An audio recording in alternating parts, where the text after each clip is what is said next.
I will not sit next to her. Move this woman to economy where she belongs, or I'm getting off this plane right now. The words sliced through the first-class cabin of Horizon Air Flight 402 like a blade sharp and unforgiving. Victoria Blackwood's manicured finger pointed directly at the quiet woman in seat 1. Her voice dripping with entitled disgust that made every passenger within earshot freeze mid-conversation. The woman in question didn't look up from her worn, paperback novel. She simply turned the page with deliberate calm, her wire-rimmed glasses catching the cabin's soft lighting.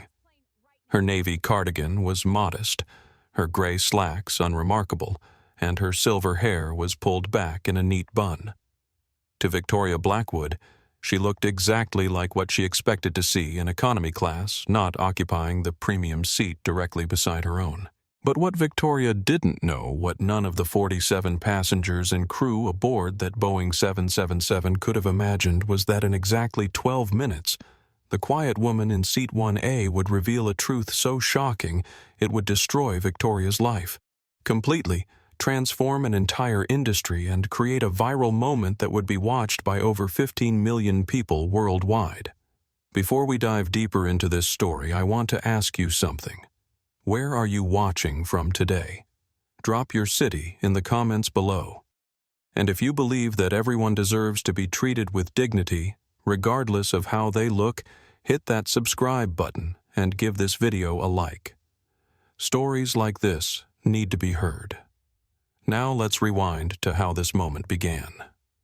Thursday afternoon at JFK International Airport had been nothing short of chaos. Storm clouds hung low over Queens, turning the sky an ominous shade of gray that seemed to mirror the mood inside Terminal 4. Flight delays stretched across every departure board, and passenger patience wore thin with each passing announcement. Victoria Blackwood stood at Gate 47, her $8,000 Hermes coat draped over her arm like a badge of superiority. At 52, she possessed the kind of artificial elegance that money could buy, but character could never sustain. Her platinum blonde hair was styled to perfection, her makeup applied with surgical precision, and her diamond Cartier watch caught the fluorescent lighting every time she checked it, which she did obsessively. She had been checking that watch for the past 15 minutes, and her irritation was reaching a boiling point. "This is absolutely unacceptable," she muttered to no one in particular, her voice carrying across the gate area with the authority of someone accustomed to being heard. A young mother sitting nearby with her toddler shifted uncomfortably, instinctively pulling her child closer. Victoria was the widow of Robert Blackwood, a Manhattan real estate mogul whose death 2 years prior had left her with a $47 million estate, 3 luxury properties, and a complete inability to understand that money couldn't purchase basic human decency. She lived in a world where problems disappeared with the snap of her fingers, where household staff were fired for making eye contact, and where anyone who didn't meet her standards of appearance or status was simply invisible. Today's destination was London, where she would attend the annual Children's Future Foundation Gala, an exclusive charity event that raised money for disadvantaged youth. The irony of Victoria Blackwood attending an event dedicated to helping underserved children while simultaneously treating service workers with contempt would have been laughable if it weren't so tragic. She had paid $15,000 for her first-class seat, and she expected every penny's worth of luxury privacy and exclusivity that such a price should command. What she had not expected was a delay. Attention passengers came the announcement that finally pushed Victoria over the edge. "We apologize for the continued delay of Flight 402 to London Heathrow. We are currently experiencing weather-related air traffic control holds. Priority boarding will begin in approximately 8 more minutes. 8 more minutes." Victoria's jaw clenched as she marched toward the desk where David Walsh, a 34-year-old gate agent with 12 years of experience and the patience of a saint, was fielding complaints from increasingly agitated passengers. "This is completely unacceptable," Victoria announced, cutting in front of a businessman who had been waiting his turn. I am Victoria Blackwood, and I have a reservation at Claridge's that cannot be delayed. I demand you find a way to board this aircraft immediately." David looked up from his computer screen with practiced diplomatic calm. "Mrs. Blackwood, I understand your frustration. Unfortunately, the delay is due to air traffic control restrictions that are completely outside our control. As soon as we receive clearance—" "I don't want to hear excuses," Victoria interrupted, her voice rising. "Do you have any idea who I am? My late husband built half the skyline of this city. I have been flying first class for longer than you've been alive, and I will not be treated like some common passenger." Around the gate area, other travelers began to take notice. Some pulled out their phones already, sensing the potential for something worth recording. David maintained his professional composure even as Victoria's entitlement filled the air like a toxic fog. "Ma'am, I assure you that we will begin boarding as soon as possible. Your seat in first class will be waiting for you, and I've made a note in your reservation about the delay to ensure our crew is aware." "Your crew?" Victoria scoffed. "Let me guess, they're probably as incompetent as you are. I swear the quality of service has completely deteriorated. You people simply don't understand what real service means. The phrase "you people" hung in the air with unmistakable implications. David's professional smile faltered slightly, but years of experience had taught him how to handle difficult passengers without escalating situations. He simply nodded and returned to his computer. "I'll make sure the captain is aware of your concerns, Mrs. Blackwood. Thank you for your patience." Victoria wasn't finished. She stood at the counter for another 5 minutes, making increasingly personal and demeaning comments about David's competence, his appearance, and his ability to do his job. By the time priority boarding was finally called, she had created such a scene that half the gate area was actively avoiding eye contact with her. When the announcement finally came, Victoria didn't wait for David to finish speaking. She pushed past a well-dressed businessman cut in front of an elderly couple and slammed her boarding pass onto the scanner with enough force to make David flinch. "It's about time," she snapped, snatching her pass back. "I'll be reporting this entire experience to your management. This level of incompetence is unacceptable." As she marched down the jet bridge, her heels clicking against the metal floor like gunshots, several passengers exchanged glances. A few shook their heads in disapproval. One woman whispered to her husband, "Can you imagine treating someone like that?" But Victoria Blackwood was already focused on her next source of irritation. She had no idea that her behavior was about to escalate far beyond anything David Walsh had witnessed at his gate counter. She was about to enter a confined space with someone who would challenge every assumption she had ever made about who belonged where. The first-class cabin of the Boeing 777 was designed for luxury and privacy. 12 spacious suites arranged in a 1-2-1 configuration, each with sliding doors, lie-flat beds, and enough personal space to ensure that even the most demanding passengers could find comfort during the 7-hour flight to London. The lighting was warm and inviting, the seats upholstered in buttery leather, and the atmosphere carefully crafted to suggest exclusivity and refinement. Victoria stepped into this sanctuary and immediately began scanning for her seat. 1B. Window side, just as she had requested.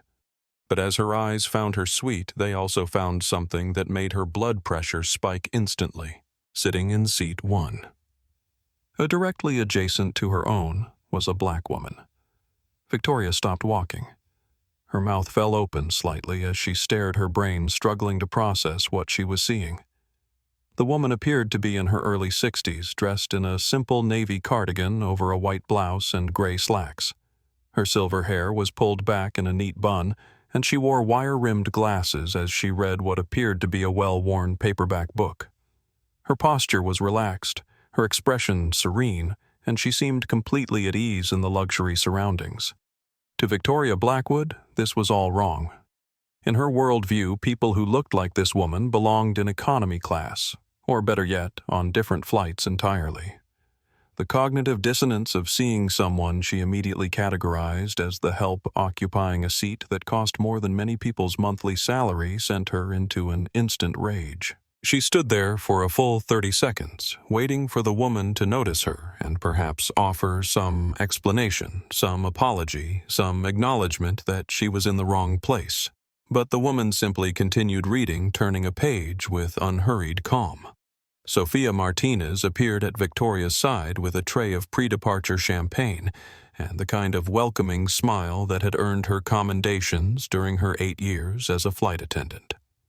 At 28, Sophia was a single mother supporting her elderly parents while pursuing a degree in hospitality management. She had seen difficult passengers before, but something about the way Victoria was staring at her fellow passenger made her immediately nervous. "Welcome aboard, Mrs. Blackwood," Sophia said, offering the champagne with professional warmth. "May I help you get settled?" Victoria ignored the offer completely. Instead, she pointed directly at the woman in seat 1A with the kind of aggressive finger gesture usually reserved for scolding children. "What is this?" she demanded, her voice already rising above the quiet murmur of other passengers boarding behind them. Sophia blinked, genuinely confused. "I'm sorry, ma'am. What exactly is the problem?"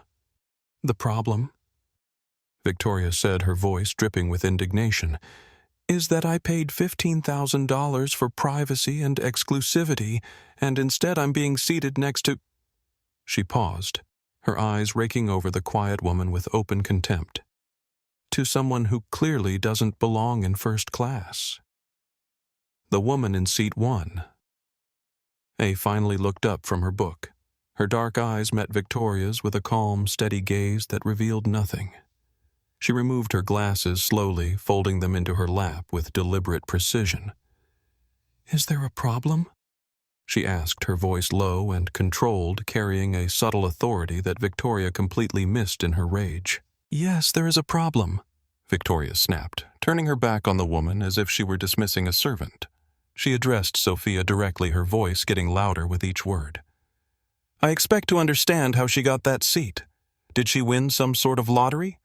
Is she using an employee pass, because she certainly doesn't look like she can afford to be here?" The first-class cabin went completely silent.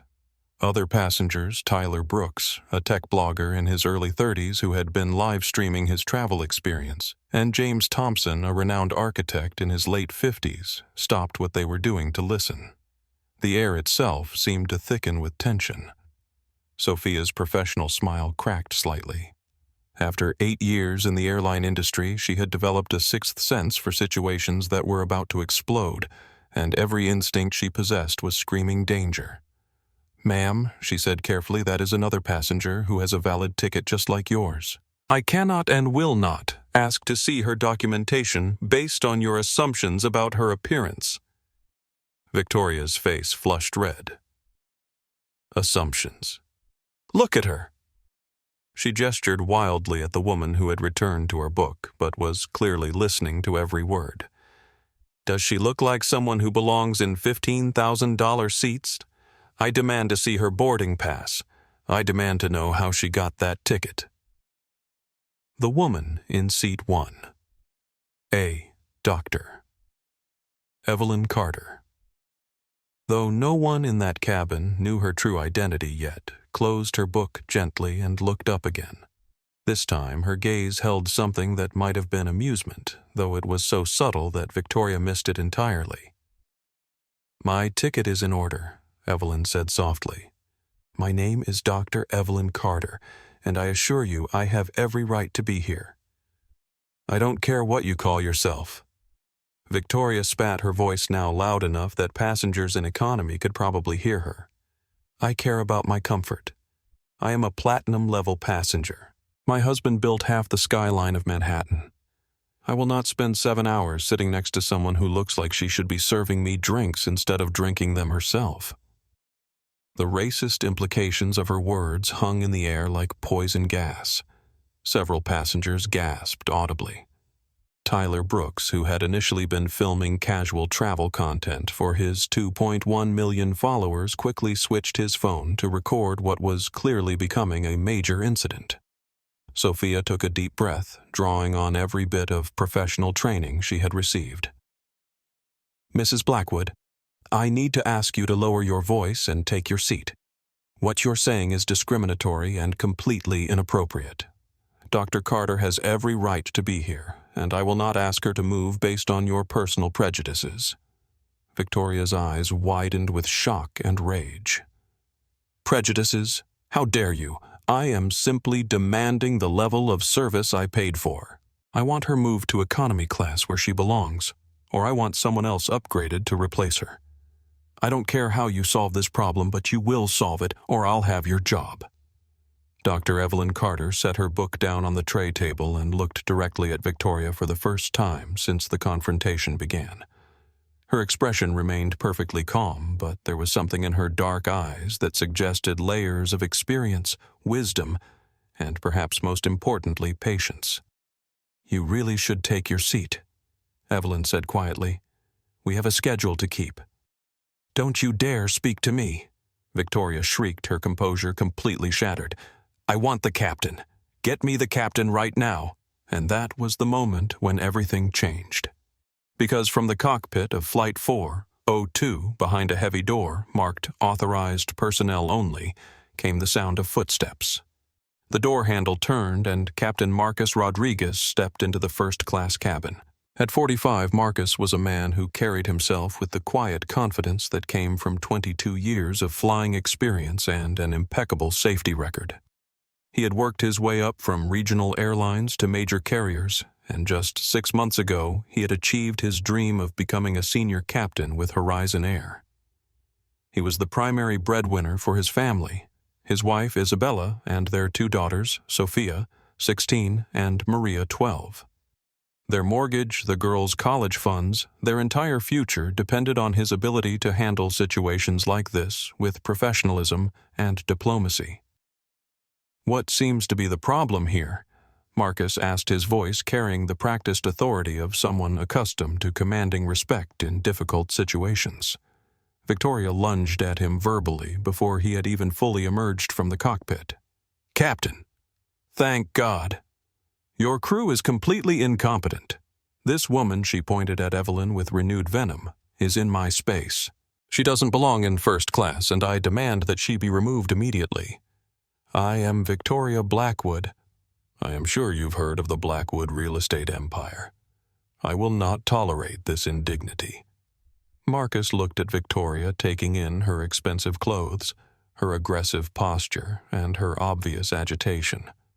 Then his gaze shifted to seat 1A, where a quiet, dignified woman sat reading a book. Dr. Evelyn Carter looked up at him, and their eyes met directly. In that moment, Captain Marcus Rodriguez froze completely. His hand, which had been reaching for his radio, stopped in midair. His eyes widened, not with annoyance or confusion, but with sudden, jarring shock. The color drained from his face so completely that it looked like he might faint. He stared at Evelyn Carter, his mouth opening and closing silently like a man who had just seen a ghost. Because Marcus Rodriguez, senior captain for Horizon Air, had just realized he was looking at Dr. Evelyn Carter, the founder and CEO of Meridian Airways, the company that owned 67% of Horizon Air. He was looking at his ultimate boss, the woman who had revolutionized the airline industry with her commitment to employee dignity and passenger equality, and she was being discriminated against on his aircraft. Evelyn gave him the smallest, most imperceptible nod. A gesture so subtle that Victoria missed it entirely, but which conveyed volumes to the captain, who suddenly understood the gravity of what was happening in his cabin. Victoria, completely oblivious to the silent communication that had just taken place, smirked with satisfaction. "See," she said triumphantly, "even the captain agrees. She doesn't belong here." But Captain Rodriguez wasn't looking at Victoria. He was looking at Dr. Evelyn Carter with an expression that mixed profound respect, growing horror at what he was witnessing, and the dawning realization that he was about to witness something that would change everything. "Dr. Carter," he said quietly, his voice barely above a whisper. "Hello, Captain Rodriguez," Evelyn replied smoothly, her voice carrying just enough authority to make it clear that she knew exactly who he was as well. "It's been quite an enlightening flight so far."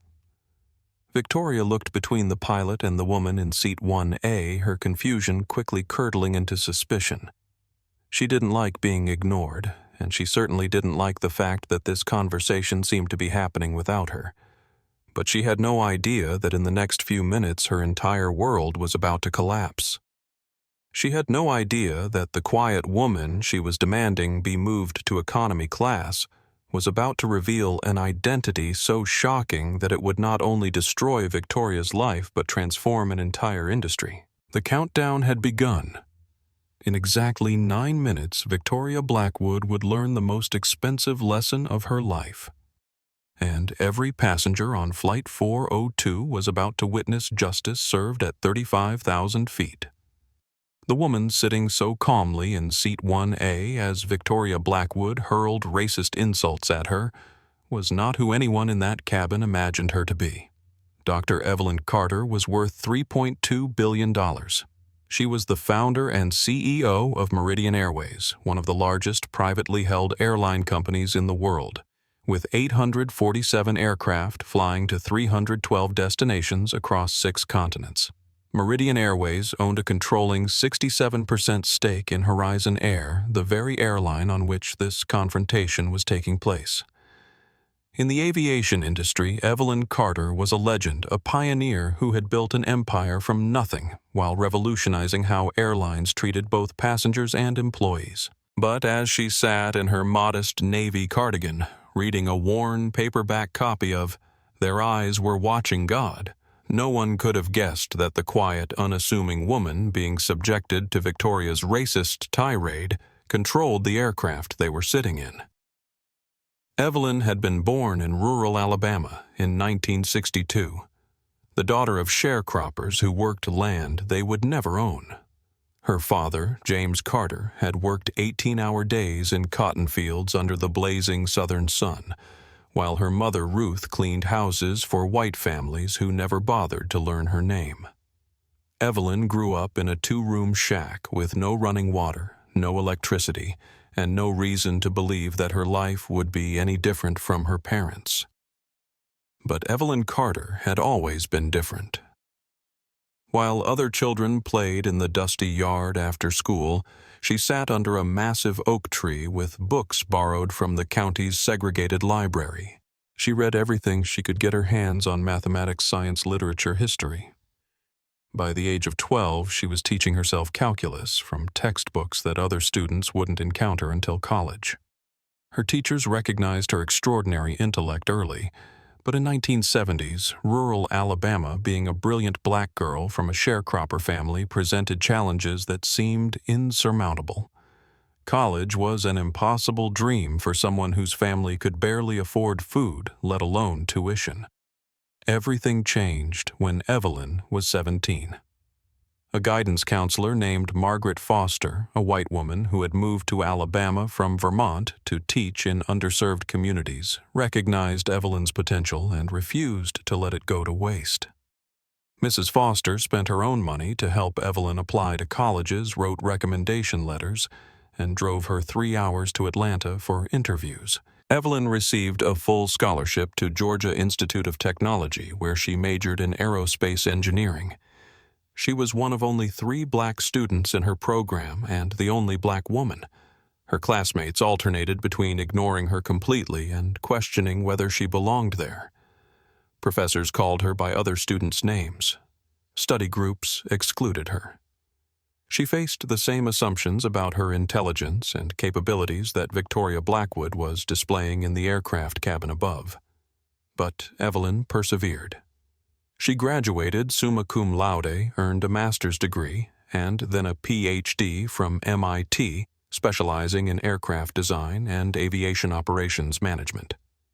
By the time she was 30, she had worked for Boeing, Lockheed Martin, and Delta Airlines, consistently rising through the ranks despite facing discrimination at every level. In 1995, at the age of 33, Evelyn made a decision that would change her life and eventually transform an entire industry. Using her savings and a loan secured against her small apartment, she purchased a single used cargo aircraft and started Meridian Airways. Her first flight was a cargo run from Atlanta to Memphis, carrying medical supplies. She flew the plane herself, handled the paperwork personally, and slept on the floor of a freight hangar because she couldn't afford a hotel. But she had a vision that went far beyond that single aircraft. Evelyn believed that airlines could be profitable while treating people with dignity. She believed that employees who felt valued and respected would provide better service. She believed that passengers, regardless of their appearance, background, or economic status, deserved to be treated as human beings rather than cargo. These beliefs guided every decision as Meridian Airways grew.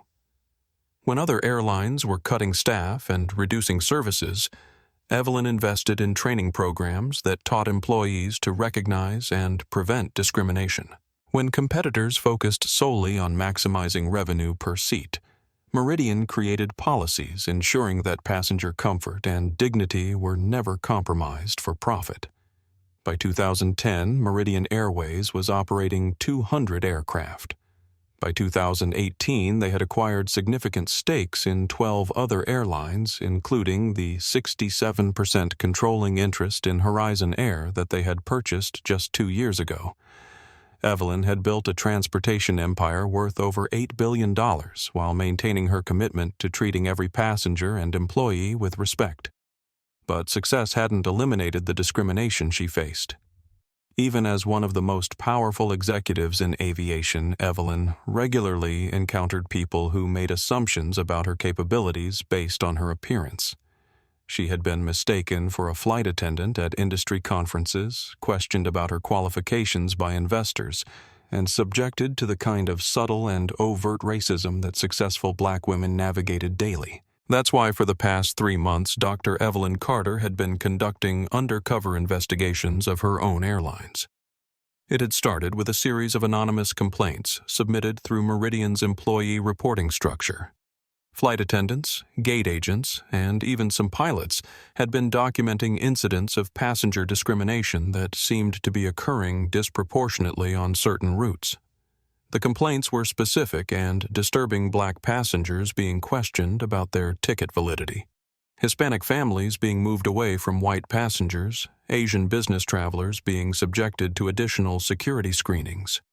Most concerning were the reports coming from Horizon Air Flight 402, the New York to London route that Victoria Blackwood was now traveling.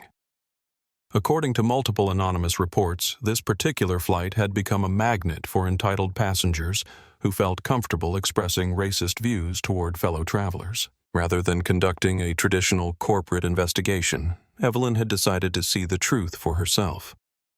For 3 months, she had been booking flights under her real name, but dressing down, traveling without the usual markers of wealth and status that might influence how she was treated. She wanted to experience her airlines the way ordinary passengers did. This flight was supposed to be her final undercover investigation. She had booked seat 1A deliberately knowing that first-class cabins were where entitled passengers often felt most comfortable expressing their prejudices. She had dressed modestly, chosen a well-worn paperback book, and settled in to observe. She hadn't expected to become the target herself.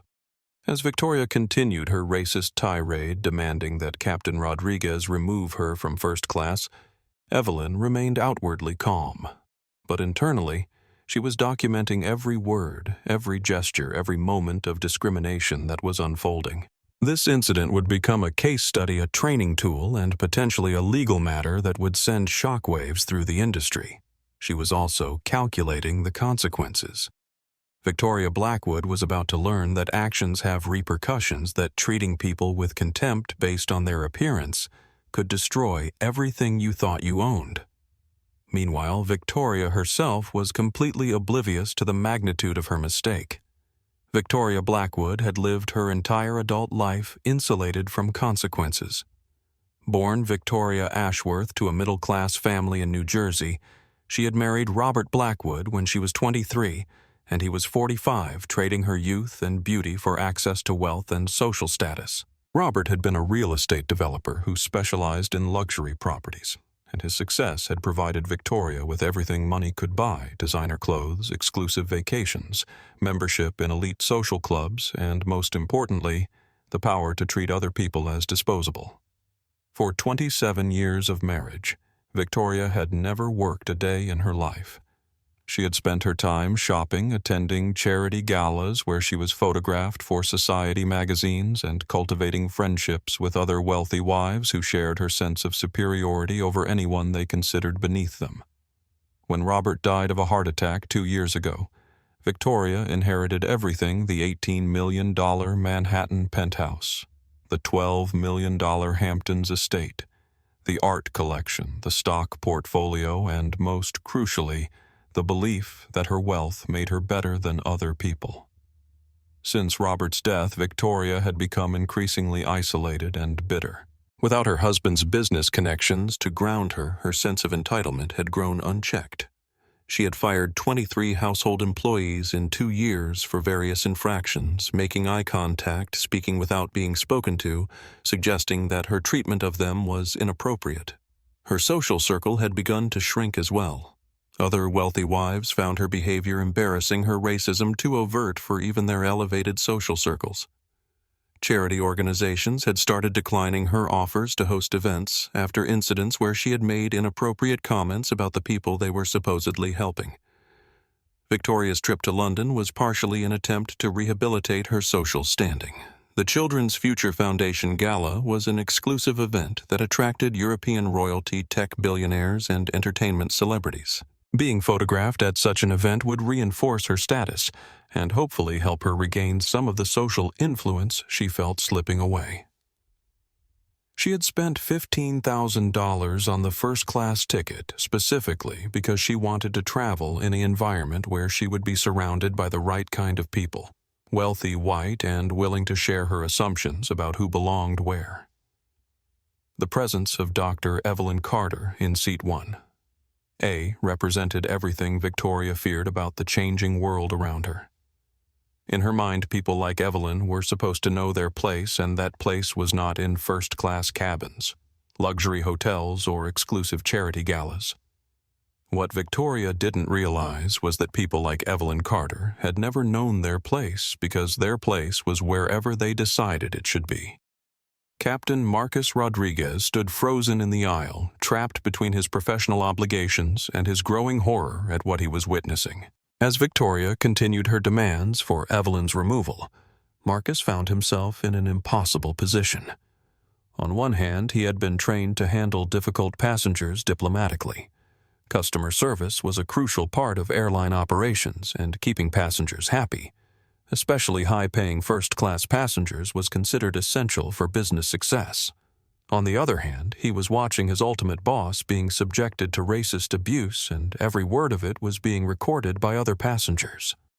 Marcus had worked for Horizon Air for 3 years, ever since Meridian Airways had acquired their controlling stake. The takeover had been remarkably smooth, with Meridian's leadership emphasizing that they valued Horizon's existing crew and would be investing in better training, improved working conditions, and enhanced passenger services. During the transition, all Horizon Air employees had attended seminars about Meridian's corporate values. The message had been clear: discrimination of any kind was unacceptable. Employees were empowered to protect passengers from abuse, and the company would always support crew members who stood up for what was right. But Marcus had never met Dr. Evelyn Carter personally.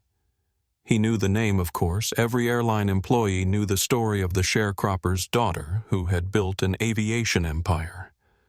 But he had never seen her photograph, never attended a company meeting where she spoke, never imagined he would encounter her as a passenger on his flight. Now, as he looked at the quiet woman in seat 1, Marcus realized he was witnessing a test. not just of his character, but of everything Meridian Airways claimed to stand for. His wife Isabella worked as a nurse at Queen's Hospital, often dealing with patients who made racist comments about her Hispanic heritage. His daughters Sophia and Maria attended a diverse high school, where they were learning to navigate a world that still judged people by their appearance rather than their character. Marcus knew what was right.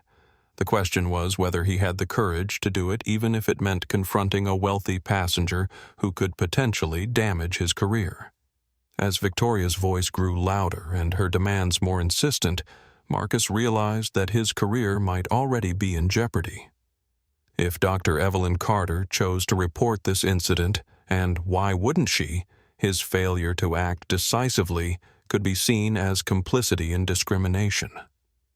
The other passengers in first class were all watching, now their phones out, their attention focused entirely on the confrontation unfolding in row 1. Tyler Brooks, the tech blogger, had already switched his live stream to focus on the incident, and his viewer count was climbing rapidly as word spread across social media. Sophia Martinez, the flight attendant, stood nearby with growing anxiety. She had done everything right according to her training. She had refused Victoria's discriminatory demands, explained company policy, and attempted to defuse the situation professionally. But Victoria's behavior was escalating, and Sophia knew that without support from the captain, her efforts to protect Dr. Carter would be futile. James Thompson, the architect in seat 3B, had begun discreetly recording audio on his phone. As someone who had witnessed discrimination in professional settings, he recognized the importance of documentation. He also recognized that this incident was going to have consequences far beyond the aircraft cabin. Dr. Evelyn Carter continued to sit calmly, but her sharp mind was processing every element of the situation. She was observing not just Victoria's behavior, but the responses of the crew, the other passengers, and the spreading social media attention. In her years of building Meridian Airways, Evelyn had learned that moments of crisis often became opportunities for transformation. This incident could become a teaching tool, a catalyst for industry-wide change, and a demonstration that discrimination had consequences even for wealthy passengers who thought their money protected them from accountability. But first, Victoria Blackwood needed to learn who she was really talking to. As Victoria's demands reached a crescendo and Captain Rodriguez struggled to find the right words, Dr. Evelyn Carter made a decision. It was time to remove all doubt. Victoria Blackwood had worked herself into a frenzy of righteous indignation, and Captain Rodriguez's obvious discomfort only fueled her conviction that she was in the right. "Captain, I can see that you understand the situation," Victoria announced, interpreting Marcus's stunned silence as agreement with her position. "This woman clearly doesn't belong in first class. I don't know how she managed to get that seat, but I'm sure if you check her documentation, you'll find some sort of irregularity." Marcus opened his mouth to speak, but no words came out.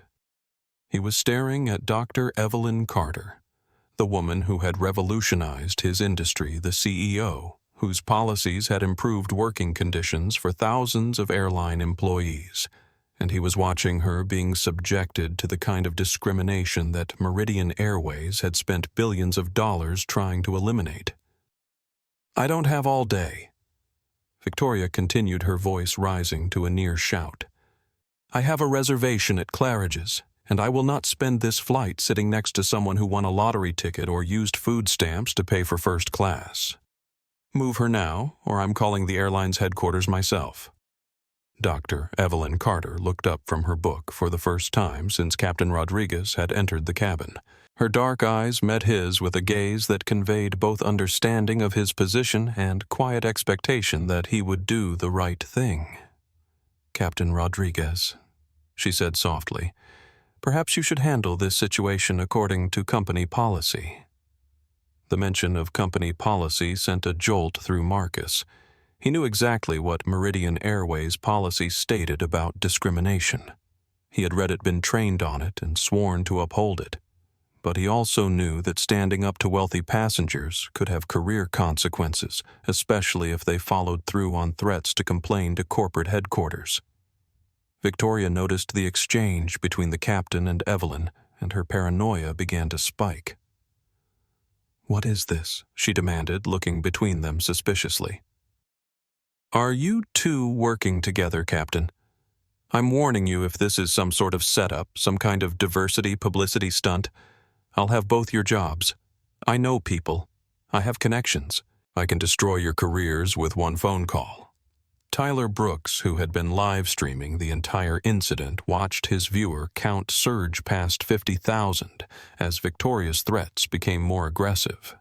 His audience was responding with a mixture of outrage and anticipation, flooding the comments with demands for justice and predictions about what would happen next. "This is absolutely insane," Tyler narrated quietly to his phone. "We're watching a wealthy passenger threaten a black woman and the flight captain because she doesn't think the woman deserves to sit in first class. The entitlement is just unbelievable." Victoria heard Tyler speaking and spun around to face him, her face red with fury. "You," she shouted, pointing at Tyler's phone. "Stop recording this instant. This is a private conversation and you have no right to film me without permission." Tyler looked at her calmly. "Actually, we're in a public space and I have every right to document what's happening here, especially since what's happening is discrimination, which is illegal." "Discrimination?" Victoria shrieked. "I am the victim here. I paid $15,000 for privacy and first-class service, and instead I'm being harassed by people who don't understand their place." The phrase, "their place," sent a chill through the cabin. Even passengers who had been trying to avoid involvement in the confrontation began pulling out their phones. Victoria's mask of polite society had completely slipped away, revealing the raw racism that lay beneath her expensive clothes and cultivated accent. Sophia Martinez stepped forward, her professional training warring with her personal convictions. She had been raised by parents who had immigrated from Mexico and worked double shifts to provide their children with opportunities they had never had. She knew what discrimination looked like, and she refused to stand by while it happened on her aircraft. Mrs. Blackwood. Sophia said firmly, "I need you to stop this behavior immediately. You are disrupting the flight, threatening passengers and crew, and making racist statements that violate federal regulations. If you continue, I will have no choice but to remove you from this aircraft." Victoria's eyes widened with shock. In her world, service workers did not speak to her that way. They certainly did not threaten her or suggest that her behavior was inappropriate. "How dare you!" Victoria screamed loud enough that passengers in economy class could hear her clearly. "I will have you fired before this plane lands. Do you have any idea who I am? My husband built half of Manhattan. I have more money than you'll see in 10 lifetimes. You are nothing but a waitress with wings, and you will treat me with the respect I deserve." The racist and classist implications of Victoria's words hung in the air like poison. She had revealed everything about her character in a single outburst: her belief that wealth made her superior, her view of service workers as subhuman, and her conviction that money could protect her from consequences. Dr. Evelyn Carter had heard enough. She closed her book gently and placed it on the tray table. She removed her glasses and folded them carefully. Then she looked directly at Victoria Blackwood with the kind of steady gaze that had intimidated corporate executives and government officials across 6 continents. Mrs. Blackwood Evelyn said, her voice carrying a quiet authority that made everyone in the cabin stop talking and listen. "I think there's something you should know." Victoria turned toward Evelyn, her face twisted with contempt. "I don't want to hear anything from you." "Captain, if you don't remove this woman from my sight immediately, I'm getting off this plane and reporting everyone involved to your corporate headquarters. And trust me, I know how to make calls that get people fired." Captain Rodriguez finally found his voice. "Mrs. Blackwood, please lower your voice and return to your seat. You are causing a disturbance that—" "I will not lower my voice," Victoria interrupted. "I will not return to my seat, and I will not be lectured by people who don't understand how the world works. This woman," she pointed at Evelyn with naked hatred, does not belong in first class. She probably stole that ticket or won it in some government lottery or got it through some affirmative action program. I demand proof that she paid for it legitimately. The accusation of theft pushed the situation into new territory. Victoria wasn't just expressing preference or making uncomfortable comments anymore. She was making specific criminal allegations based solely on Evelyn's race. James Thompson, the architect who had been quietly recording audio, decided that documenting this incident had become a civic duty. He switched his phone to video mode and began recording openly, no longer caring whether Victoria noticed. For the record, James announced his voice carrying the authority of someone accustomed to being heard in boardrooms. I am James Thompson, principal architect at Thompson Rodriguez and Associates. I am documenting this incident because I believe we are witnessing criminal harassment based on racial discrimination. Victoria spun toward James, her fury now directed at him. You can document whatever you want. When my lawyers get finished with all of you, you'll understand what real harassment looks like. I'm not the criminal here, she is. Victoria pointed at Evelyn again. She's committing fraud by sitting in that seat. Dr. Evelyn Carter had spent decades building her business empire by maintaining her composure in the face of discrimination, sexism, and classism that would have destroyed less determined people. She had negotiated billion-dollar deals while being underestimated, had transformed an entire industry while being dismissed as unqualified, and had built a company culture based on dignity while constantly having her own dignity challenged. But Victoria Blackwood had just accused her of theft. Evelyn stood up slowly, her movements deliberate and controlled. At 5 feet 6 inches tall, she wasn't imposing physically, but her presence filled the cabin like gathering thunder. When she spoke, her voice carried the weight of 30 years of building an aviation empire and the quiet power of someone who had never needed to shout to be heard. Mrs. Blackwood, she said, you've made a serious mistake. Victoria laughed, a harsh sound filled with contempt. Mistake. The only mistake here is that you're sitting in a seat meant for people who can actually afford it. But don't worry, sweetheart. Once the captain checks your papers, you'll be moved to the back of the plane where you belong. Tyler Brooks's live stream audience had exploded to over 100,000 viewers, and the comments were moving so fast they were impossible to read. Flight 402. Discrimination was beginning to trend on multiple social media platforms as viewers shared clips and screenshots of Victoria's racist tirade. But none of the passengers recording, none of the thousands of people watching online, none of Victoria's targets could have predicted what was about to happen next. Dr. Evelyn Carter reached into her small handbag and pulled out a black leather portfolio embossed with gold lettering. Victoria squinted at the portfolio, trying to read the lettering. What is that supposed to be? Some sort of fake ID.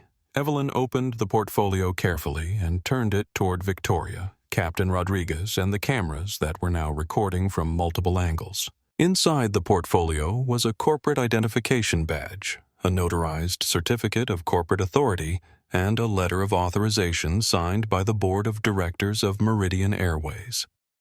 The gold lettering on the portfolio that Victoria had dismissed as fake read, Dr. Evelyn Carter, founder and Chief Executive Officer, Meridian Airways International.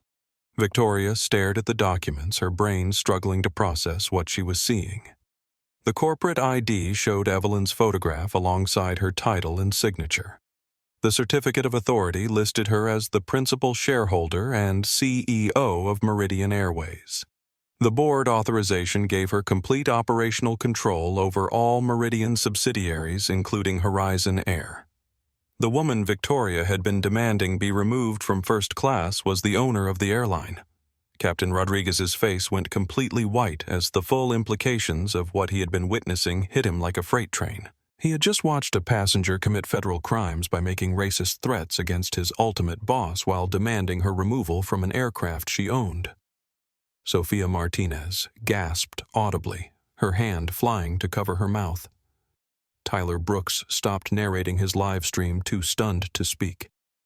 James Thompson's video recording captured the exact moment when Victoria Blackwood's world began to collapse.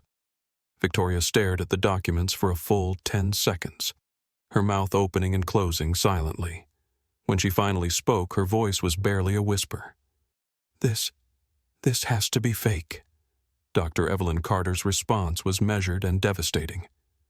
"Mrs. Blackwood, my name is Dr. Evelyn Carter. I founded Meridian Airways 28 years ago. We own 67% of Horizon Air, which means I own 67% of this aircraft you're standing in. I own 67% of the seat you've been demanding I be removed from. And as of this moment, you have committed federal crimes by making racist threats, filing false accusations of theft, and disrupting airline operations." The cabin fell into complete silence. Even the ambient noise of the aircraft's air circulation structure seemed to quiet as the magnitude of Victoria's mistake became clear to everyone present. Victoria's expensive makeup could not hide the fact that all color had drained from her face. Her designer outfit suddenly looked like a costume, her aggressive posture deflated like a punctured balloon. I didn't know," Victoria stammered. "How was I supposed to know? You don't look like—" "I don't look like what Mrs. Blackwood," Evelyn asked, her voice carrying decades of patience with people who made assumptions based on appearance. "I don't look like someone who could build an airline. I don't look like someone who could earn 3 college degrees. I don't look like someone who belongs in first class." Tyler Brooks's live stream audience had grown to over 150,000 viewers, and Dr. Evelyn Carter was now trending worldwide as news of the incident spread across social media platforms. But the story was far from over, because Dr. Evelyn Carter was just getting started. Tyler Brooks had been live streaming for nearly 4 years, building an audience of 2.1 million followers who tuned in for his travel adventures, tech reviews, and occasional social justice commentary. But he had never captured anything like what was unfolding in front of him. "Guys," he whispered into his phone, his voice filled with awe. "I don't think you understand what we just witnessed. This woman, Victoria Blackwood, just spent 20 minutes screaming racist abuse at a black passenger, demanding she be removed from first class, accusing her of theft, and threatening to have the crew fired." He paused, shaking his head in disbelief. "And that passenger is Dr. Evelyn Carter, the CEO and founder of Meridian Airways. She owns this airline." The live stream chat was moving so fast that individual comments were impossible to read. But the general sentiment was clear. Viewers were demanding justice, sharing the stream with friends, and expressing outrage at Victoria's behavior. Tyler's follower count was climbing in real time as word spread across social media. The racist passenger didn't just pick on the wrong person. Tyler continued, keeping his voice low out of respect for the drama still unfolding. She picked on the person who literally owns the plane she's sitting in. And everything she said, every racist comment, every threat, every accusation, all of it was recorded by multiple passengers and is now going viral worldwide. Tyler wasn't the only one documenting the incident. James Thompson had been recording high-quality video from his seat, capturing not just Victoria's racist tirade, but also the reactions of other passengers and crew members. His architectural training had taught him the importance of documentation, and his professional experience had shown him how crucial evidence could be in discrimination cases. Dr. Sarah Martinez, a civil rights attorney who happened to be traveling in seat 2C, had been discreetly recording audio on her phone since Victoria's first racist outburst. As someone who specialized in discrimination law, Sarah recognized the legal significance of what was happening and understood the importance of preserving evidence. Even passengers in economy class had begun recording once Victoria's shouting became loud enough to be heard throughout the aircraft. Maria Gonzalez, a high school teacher from Queens, had started filming after hearing Victoria's threats against the crew. "This is exactly the kind of behavior we're trying to teach our students is unacceptable," she told her video diary.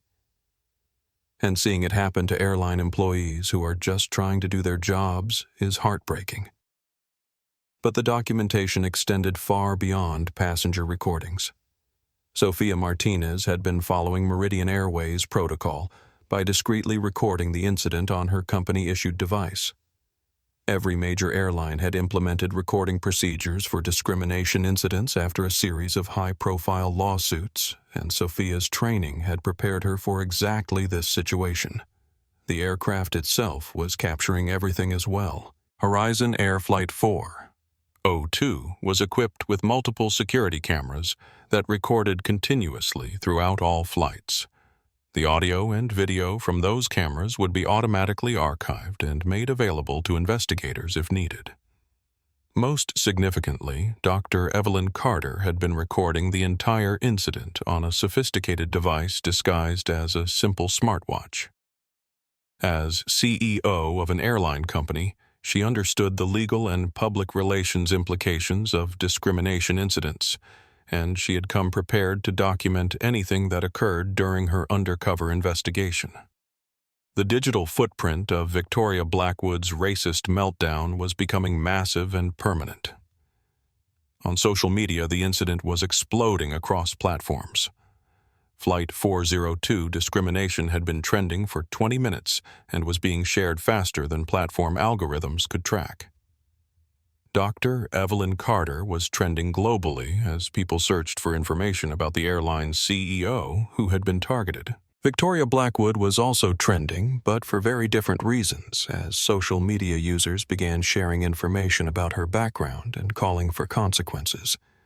Tyler's livestream had been embedded on Reddit, where it was the top post on multiple subreddits, including Public Freakout, Justice Served, and Airline Stories.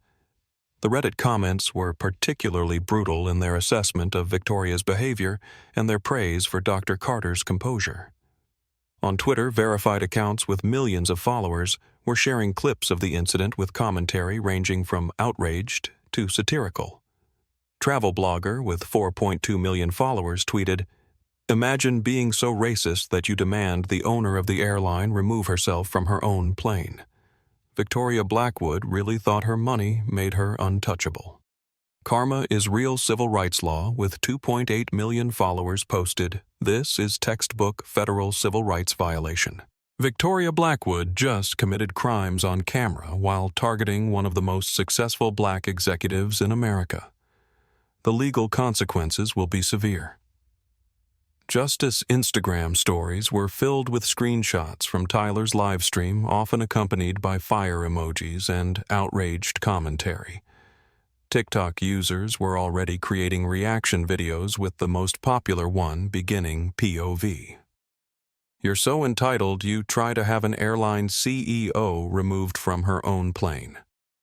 Major news organizations were beginning to pick up the story as their social media monitoring structures detected the trending hashtags.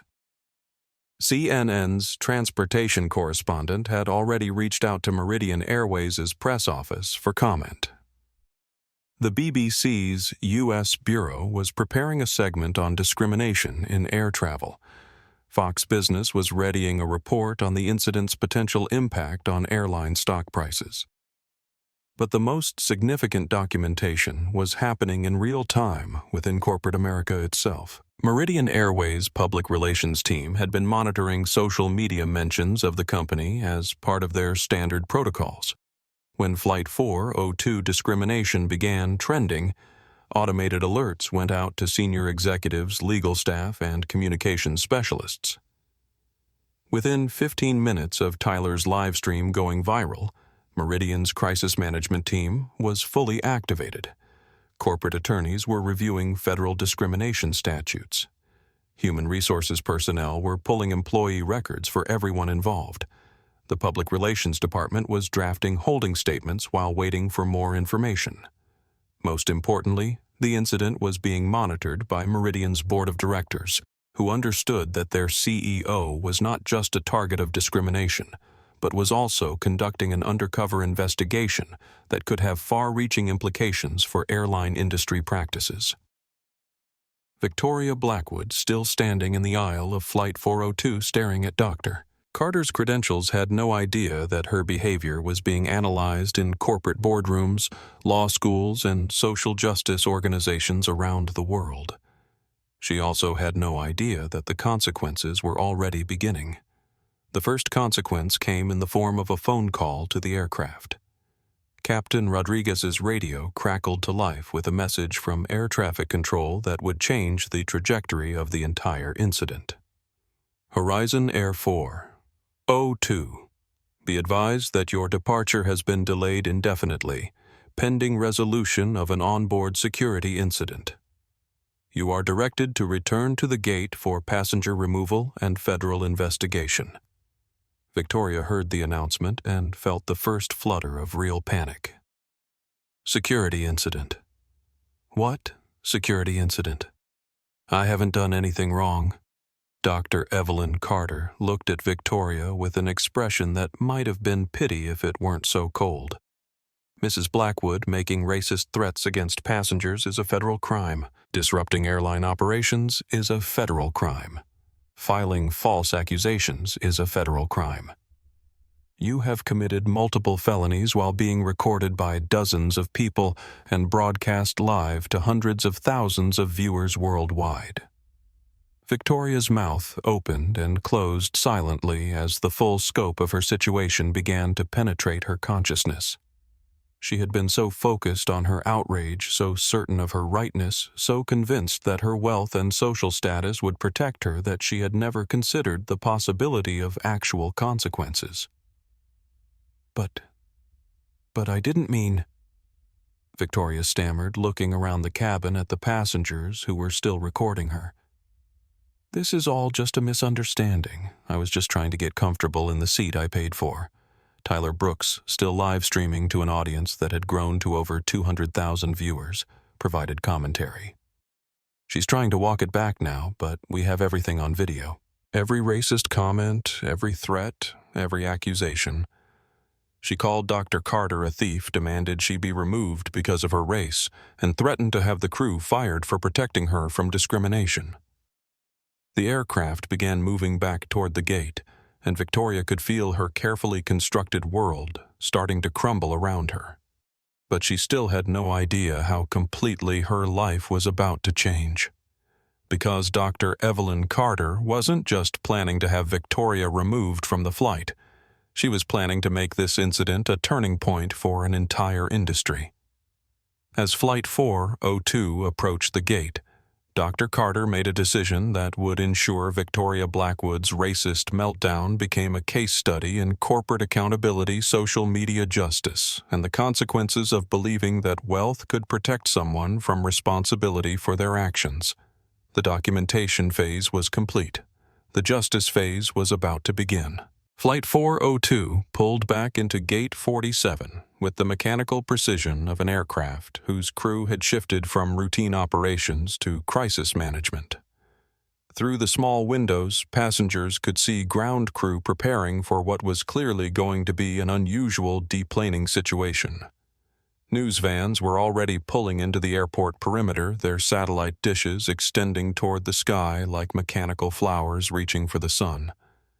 Victoria Blackwood stood frozen in the aisle, still staring at Dr. Evelyn Carter's corporate credentials, as if hoping they would transform into something less threatening. But the gold-embossed portfolio remained exactly what it was, proof that she had just committed federal crimes against one of the most powerful executives in American aviation. Dr. Carter rose from her seat with the fluid grace of someone accustomed to commanding rooms full of Fortune 500 CEOs. At 61, she had the kind of presence that didn't require raised voices or dramatic gestures. Her authority was so inherent, so deeply embedded in decades of building an empire from nothing, that it seemed to change the very air pressure in the cabin. "Ladies and gentlemen," Dr. Carter said, her voice carrying clearly to every passenger without any apparent effort, "I want to thank you for your patience during this incident. What you have witnessed today is precisely why I have been conducting undercover investigations of discrimination on our flights." Tyler Brooks's live stream audience had exploded past 250,000 viewers, and his chat was moving so fast that the individual messages appeared as a blur of outrage, support, and anticipation for what would happen next. "Captain Rodriguez." Dr. Carter continued, turning toward Marcus. Please contact airport security and request that they prepare to process a federal discrimination case. Mrs. Blackwood will need to be removed from this aircraft and detained for questioning about multiple civil rights violations."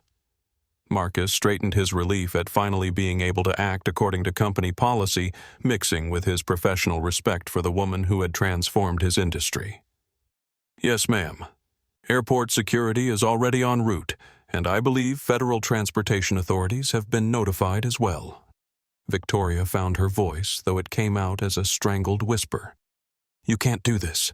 I'm a paying passenger. I have rights." Dr. Carter turned toward Victoria with the kind of measured gaze that had intimidated corporate lawyers and government regulators across 6 continents. "Mrs. Blackwood, you do indeed have rights. You have the right to remain silent, which I suggest you exercise immediately. You have the right to an attorney, which you will certainly need. And you had the right to travel on this aircraft with dignity and respect, which you forfeited the moment you decided to target another passenger based on their race." The clinical precision of Dr. Carter's words hit Victoria like physical blows. For the first time in her privileged life, she was facing someone who possessed more power than she did, someone who could not be intimidated by wealth or social connections, someone who would not be impressed by her threats or moved by her tears. "I want to speak to your supervisor," Victoria said, desperately grasping for the familiar comfort of hierarchy that had always protected her before. Dr. Carter's response was delivered with the kind of quiet devastation that only came from complete confidence. "Mrs. Blackwood, I don't have a supervisor. I founded this company 28 years ago when I was 33 years old, with a single cargo plane and a dream of building an airline that treated people with dignity. Today, Meridian Airways operates 847 aircraft, serves 312 destinations, and employs 127,000 people worldwide. We own controlling interests in 12 airlines, including the 67% stake in Horizon Air. That makes me the owner of this aircraft." Victoria's face had gone beyond pale into a grayish hue that suggested complete circulatory shock. The mathematical reality of her situation was beginning to penetrate her consciousness. She had targeted the founder and CEO of a $8.2 billion aviation empire. Furthermore, Dr. Carter continued our company's annual revenue exceeds $14 billion, which means that in the time it has taken for this incident to unfold, Meridian Airways has generated more income than you will see in several lifetimes. Your threats to damage our business or have our employees fired were not just racist and illegal, they were mathematically absurd. Tyler Brooks provided commentary for his live stream audience, his voice filled with awe. "Guys, she's not just revealing her identity, she's explaining exactly how powerless Victoria's threats actually were. This is the most sophisticated takedown I've ever witnessed."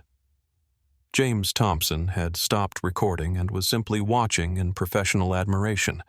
As someone who had built his own architecture firm from nothing, he recognized the kind of strategic thinking that Dr. Carter was displaying. This wasn't just about removing a disruptive passenger. This was about creating a teachable moment that would resonate throughout the transportation industry. Dr. Carter reached into her portfolio and pulled out a small device that looked like a sophisticated smartphone but was clearly something more advanced. "Mrs. Blackwood, during your 23-minute racist tirade, this device has been recording everything and transmitting it in real time to Meridian Airways' legal department, our public relations team, our board of directors, and our federal compliance office. Your threats, accusations, and discriminatory statements are now part of our corporate record and will be used in federal prosecution proceedings." Victoria's breathing became shallow and rapid. "Federal prosecution. For what? I didn't hurt anyone. I just wanted to sit comfortably in the seat I paid for." Dr. Carter's expression shifted to something that might have been educational patience if it weren't so terrifying. "Mrs. Blackwood, you committed multiple federal crimes. Under 49 U.S.C. 46,500. 4. You interfered with airline crew members in the performance of their duties. Under 18 U.S.C. 245, you intimidated a person based on their race while they were using public transportation. Under 18 U.S.C. 241, you conspired to deprive someone of their civil rights. Each of these charges carries potential prison sentences. The legal specificity of Dr. Carter's response revealed the depth of her preparation. This wasn't an emotional reaction or improvised response. This was the execution of a strategy that had been years in development. Sophia Martinez stood nearby, her professional admiration for her ultimate boss, mixing with satisfaction at seeing justice served. Throughout her 8 years as a flight attendant, she had witnessed countless incidents of passenger discrimination, most of which had gone unpunished because airlines prioritized customer satisfaction over employee dignity. Seeing Dr. Carter turn that dynamic completely upside down felt like vindication for every service worker who had ever been subjected to abuse. The aircraft door opened and airport security personnel began boarding. Leading them was Agent Diana Morrison from the FBI's Civil Rights Division, whose presence indicated that federal authorities were treating this as far more than a simple airline incident. Dr. Carter, Agent Morrison said with professional respect, "We've been monitoring the situation through social media and corporate channels. We're prepared to take Mrs. Blackwood into custody for federal civil rights violations." Victoria looked desperately around the cabin, seeking someone who might intervene on her behalf. But every passenger was looking at her with expressions ranging from disgust to fascination. She had become a living example of how quickly privilege could transform into liability when it was used to harm others. "This is insane," Victoria said, her voice rising to a near shriek. "I'm being arrested for expressing preferences about where I want to sit. This is America. I have the right to choose my accommodations, doctor."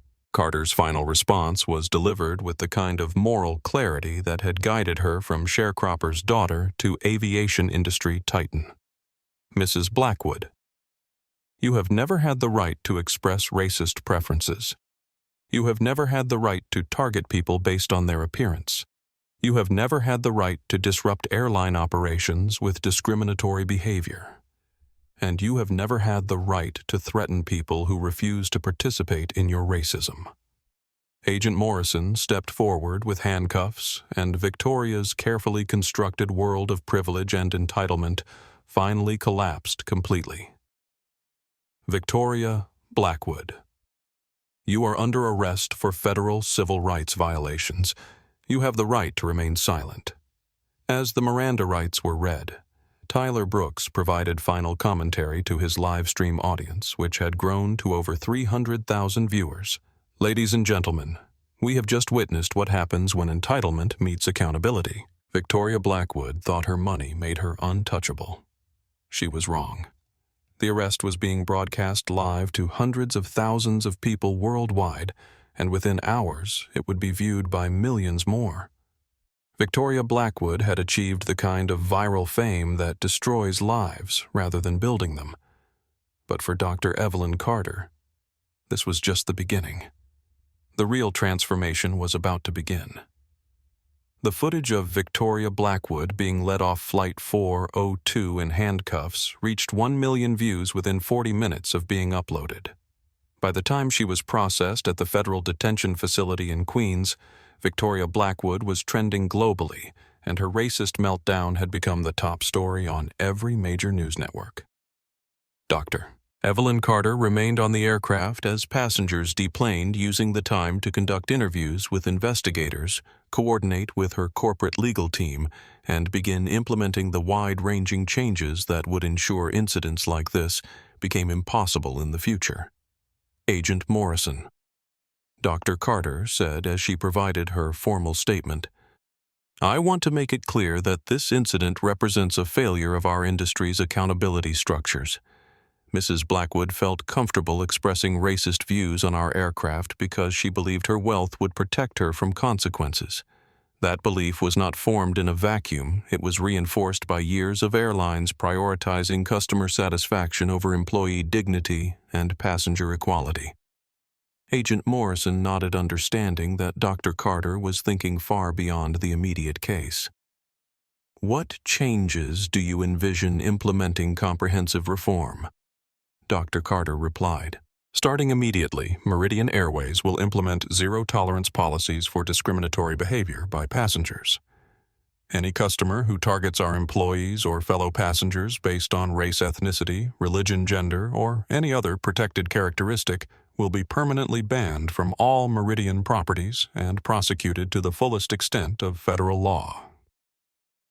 The implications of Dr. Carter's statement rippled through the aviation industry within hours. As the CEO of one of the world's largest airline companies, her policy decisions would influence industry standards across the globe. Tyler Brooks's live stream had evolved into a cultural phenomenon. Media outlets were requesting permission to use his footage, legal analysts were dissecting the civil rights implications of the case, and social justice organizations were hailing the incident as a turning point in corporate accountability. "What we witnessed today," Tyler explained to his now 400,000 concurrent viewers, "wasn't just individual racism. It was institutional racism being challenged by someone with the power to change entire organizational structures." Dr. Carter didn't just defend herself. She used this moment to transform an industry.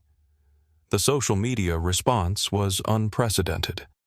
Dr. Evelyn Carter had generated over 2.3 million mentions across platforms, with users sharing her biography, her company's diversity initiatives, and her journey from sharecropper's daughter to aviation pioneer.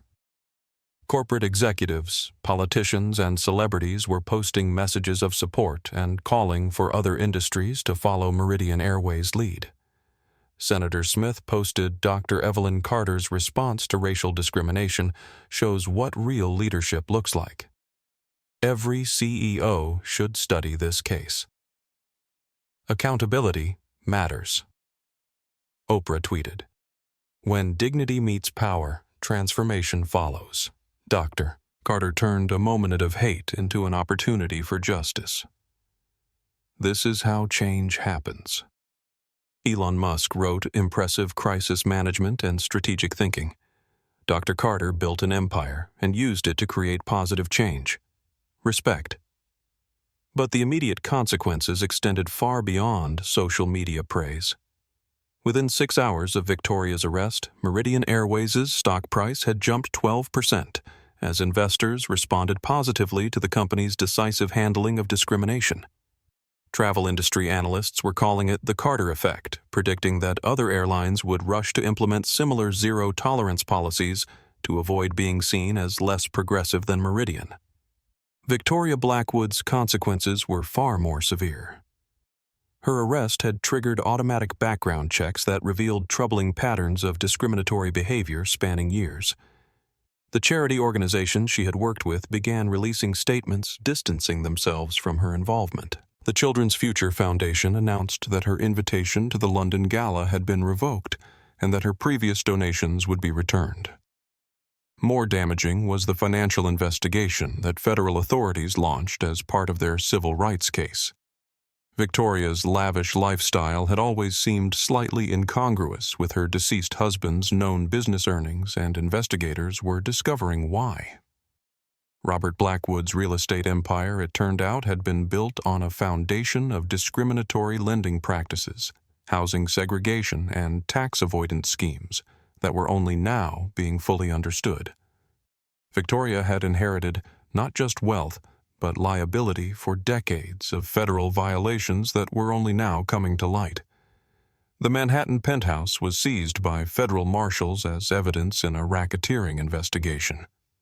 The Hamptons estate was frozen pending resolution of discrimination lawsuits filed by former employees.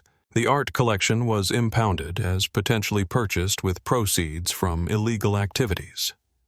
Within 72 hours, Victoria Blackwood had gone from wealthy socialite to federal defendant facing potential decades in prison and complete financial ruin.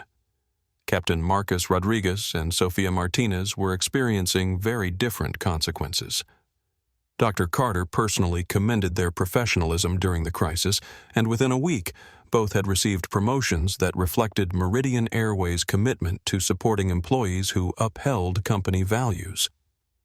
Marcus was named Director of Flight Operations for Meridian's East Coast hub, with responsibility for training other pilots in anti-discrimination protocols. Sophia was promoted to lead flight attendant with additional duties developing customer service training that emphasized passenger dignity over customer satisfaction. What happened on Flight 402? Sophia told the industry publication Aviation Weekly proved that our company's values aren't just words in an employee handbook. When we stood up for what was right, we were supported and rewarded. That's the kind of leadership that changes industries. Dr. Carter used the global attention to announce a $50 million initiative called the Dignity in Transit Program, which would fund anti-discrimination training across the transportation industry, provide legal support for employees who reported bias incidents, and create scholarship programs for underrepresented students pursuing aviation careers. The transportation sector employs millions of people who deserve to work with dignity and serve customers who treat them with respect. Dr. Carter announced at a press conference that was broadcast live to over 20 million viewers. Mrs. Blackwood's behavior was not an isolated incident. It was a symptom of institutional tolerance for discrimination that we will no longer accept. The press conference also revealed the scope of Dr. Carter's undercover investigation. Over 3 months, she had documented 47 separate incidents of passenger discrimination across various airlines, creating the most comprehensive database of transportation-related bias ever assembled. These incidents were not random, Dr. Carter explained. They followed patterns that suggested institutional problems rather than individual bad actors. Some flights had become magnets for discriminatory behavior because airlines had failed to create consequences for passengers who targeted others based on race, ethnicity, or appearance. The revelation that one of America's most powerful CEOs had been conducting undercover discrimination investigations sent shockwaves through corporate America. Other executives began questioning whether their own companies were adequately addressing bias issues, and several announced similar investigations of their organizational cultures. Victoria Blackwood's arrest became a symbol of accountability that resonated far beyond the aviation industry. Business schools began teaching case studies about the incident, emphasizing how quickly privilege could become liability when used to harm others. Legal experts cited the case as evidence that civil rights law enforcement was entering a new era of corporate accountability. The transformation Dr. Carter envisioned was already beginning, but the long-term changes she had set in motion would prove even more significant than the immediate consequences of Victoria's racist meltdown. Flight 402 finally departed for London 12 hours behind schedule, but with a passenger manifest that had been permanently altered. Victoria Blackwood's seat remained empty not just for this flight, but for every Meridian Airways flight for the rest of her life. Dr. Carter sat in seat 1. A, reading her worn paperback surrounded by passengers who understood they had witnessed something historic. The quiet woman in the navy cardigan had revealed the power of dignity, defended consequences delivered, and justice served at 35,000 feet. The aviation industry would never be the same. 6 months after Victoria Blackwood's arrest, the transformation of the airline industry was complete and irreversible. What had begun as a racist passenger's meltdown on Flight 402 had evolved into the most comprehensive reform of transportation equality in American history. Dr. Evelyn Carter stood before the International Aviation Safety and Security Conference in Geneva, addressing an audience of airline executives, government regulators, and civil rights leaders from 67 countries.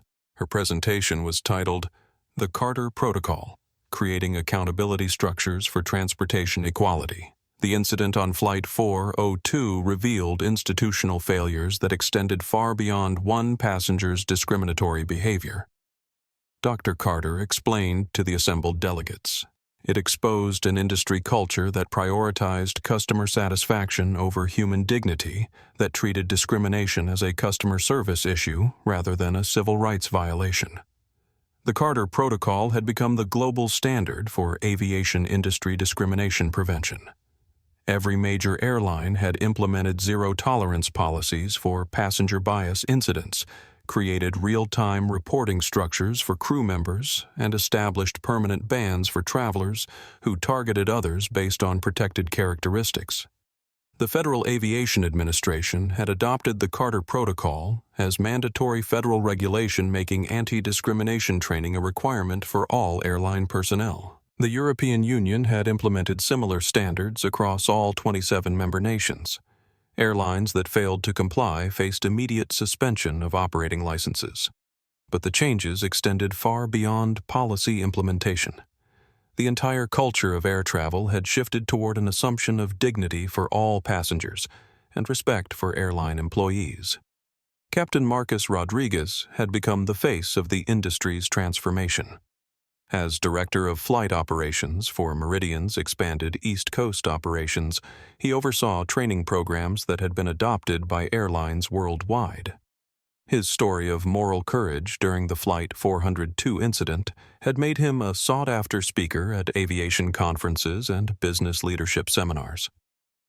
What I learned that day, Marcus told audiences, is that doing the right thing isn't always easy, but it's always worth it. When I saw Dr. Carter being targeted with racist abuse, I had to choose between temporary comfort and permanent integrity. I chose integrity, and it changed my career and my life. Sophia Martinez had transformed from flight attendant to international advocate for service worker dignity. Her promotion to Director of Passenger Experience had led to her creating training programs used by hospitality companies, restaurants, and retail organizations worldwide. Her TED Talk, When Service Meets Justice, had been viewed over 15 million times. For too long, service workers were expected to absorb abuse as part of the job, Sophia explained in interviews. Dr. Carter showed us that companies can be profitable while protecting employee dignity. The Flight 402 incident proved that treating workers with respect creates better businesses and happier customers. Tyler Brooks had parlayed his viral live stream into a career as a social justice documentarian. His streaming platform had grown to 8.7 million subscribers, and his coverage of discrimination incidents had led to policy changes at dozens of corporations. The Tyler Brooks Foundation provided legal support for service workers facing customer abuse and funded diversity training programs for small businesses. That live stream changed my life, Tyler reflected during a documentary about the Flight 402 incident.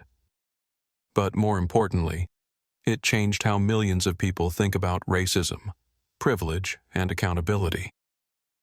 When you see someone with Dr. Carter's grace and dignity facing Victoria's hatred, you understand what real strength looks like.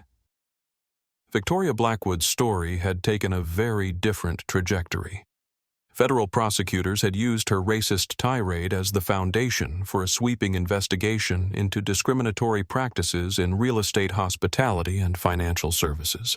Her husband's business empire was revealed to have been built on decades of housing discrimination, predatory lending, and tax fraud. Victoria was sentenced to 5 years in federal prison for civil rights violations, with additional charges pending in related financial crimes cases. Her assets were liquidated to pay restitution to victims of discriminatory practices. The Manhattan penthouse was converted into affordable housing. The Hamptons estate became a civil rights education center. But perhaps most significantly, Victoria's public rehabilitation had become a case study in how privilege could be transformed into purpose. During her incarceration, she began working with civil rights organizations to understand the impact of her behavior and the organizational structures that had enabled it. I spent my entire adult life believing that money made me better than other people, Victoria said during a video interview from federal prison that was viewed by over 30 million people. Dr. Carter showed me that wealth without character is just decoration on emptiness. I lost everything, but I finally learned what dignity actually means. Dr. Evelyn Carter had used the global attention from the Flight 402 incident to expand Meridian Airways into the world's largest airline company. The company's commitment to equality had attracted top talent, loyal customers, and enthusiastic investors. Meridian's stock price had tripled in the 6 months since Victoria's arrest, proving that moral leadership created business value.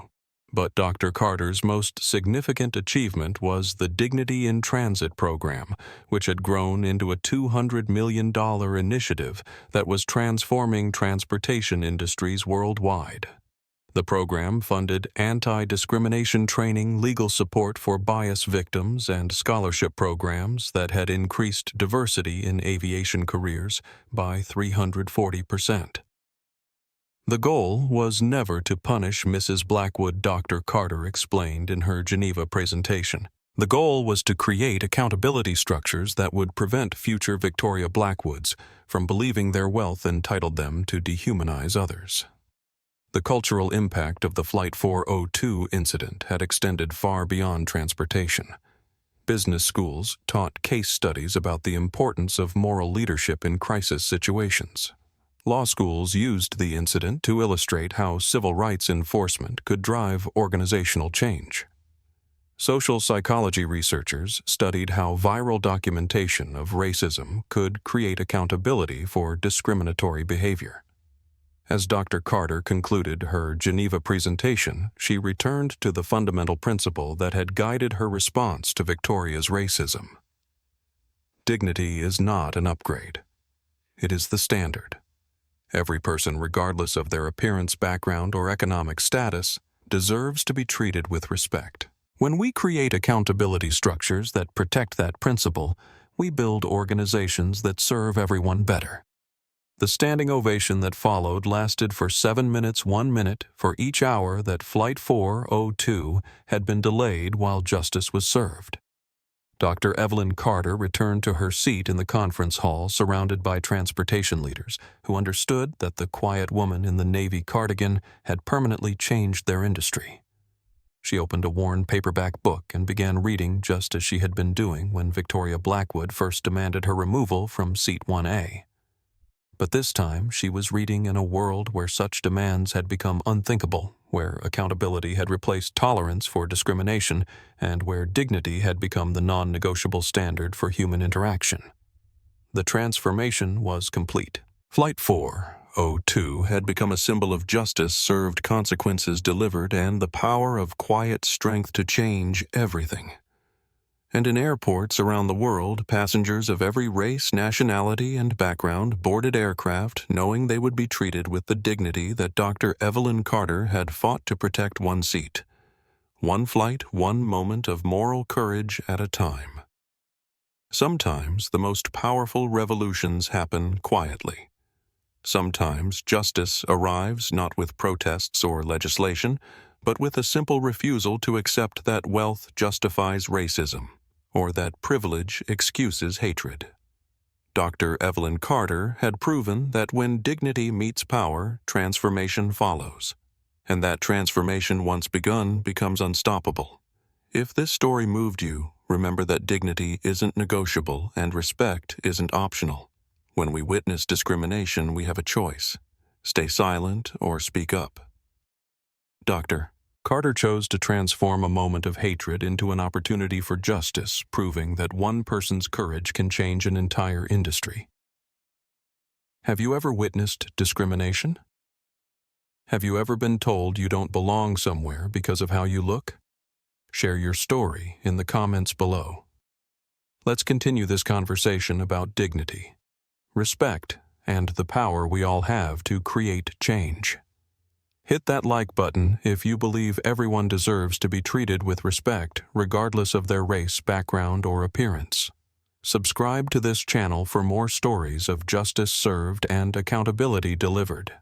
And share this video with someone who needs to hear this message today.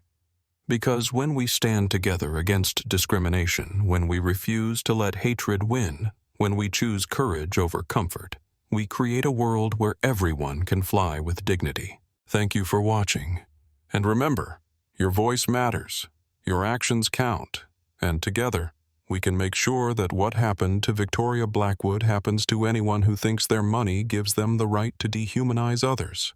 Until next time, keep flying high, keep standing up for what's right, and never forget that sometimes the quietest voice in the room has the power to change everything.